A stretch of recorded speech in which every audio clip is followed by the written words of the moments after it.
Hey guys, welcome back to our channel. We are passionate about helping people with business and accounting. In today's video, I want to talk about the new PPP changes. So if you're interested, keep on watching.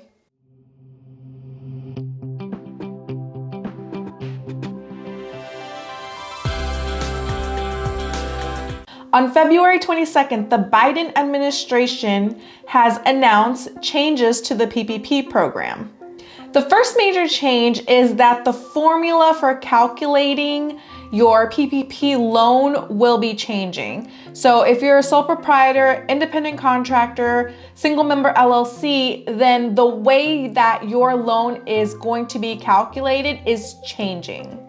So if you have not applied for PPP and you are anticipating wanting to apply, I would maybe hold off until this becomes effective, because they're going from changing the formula from a net income calculation to a gross income calculation. So stay tuned on that. If you have not received PPP and you are going to apply, then maybe wait if you fall within those business entities. The next major change is they are eliminating the restriction for PPP applicants that have a prior non-fraud felony conviction. So before, if you had a conviction, then you could not apply for the PPP program, but it appears like they are removing that restriction.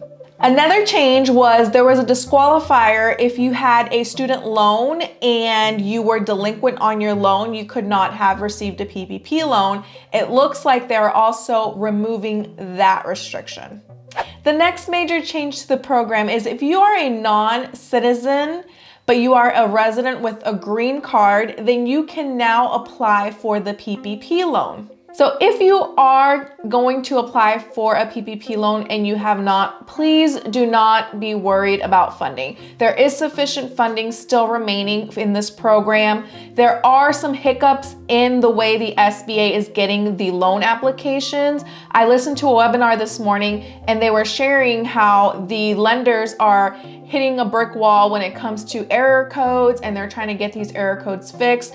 And mainly because the SBA is putting processes in place to try to catch fraudulent applicants.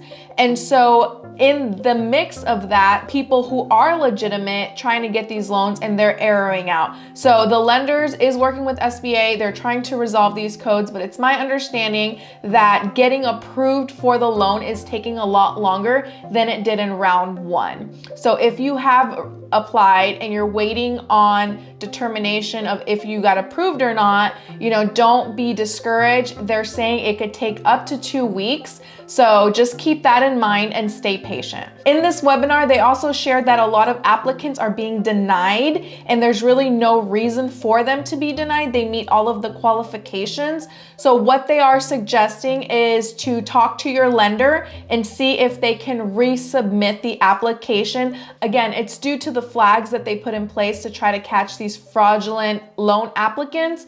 And so if you know you should be approved, if you meet all of the qualifications, then work with your lender. Unfortunately, there's not a lot they can do when it comes to these error codes. At least that's my understanding of what they've communicated to us. Just keep that in mind and stay patient and know that it's gonna take a lot longer than it did in the first round. So it's also my understanding that if you're a sole proprietor, independent contractor, single member LLC, and you've already applied for your PPP loan using the net income amount, it's not gonna be retroactive, so you can't go back and ask for gross income. At least as of now, that's what they're saying. That could change, and that would be great if it did, because it's gonna help a lot more people and get a bigger PPP loan. But from now, as of the date of this recording, February 26th, that is my understanding. So the owner's cap is still gonna be effective, and it's the max that an employee can take is $20,833.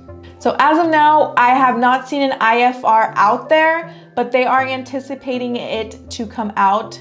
So now if you're a tax professional, listen up. The AICPA is advocating that the IRS push back the tax filing deadline. So everyone knows that the tax filing deadline is April 15th. But the AICPA is requesting in an advocacy letter that they go ahead and push that deadline and that they announce it by March 1st. In this letter, they're basically saying that there's a lot of uncertainty, and at least announcing the tax deadline, if it will be postponed, that will help relieve a lot of pressure from not only taxpayers, but the tax preparers. I hope you found this quick video informative. If you did, please consider subscribing to our channel. Give this video a big thumbs up, and I'll see you in the next one. Bye.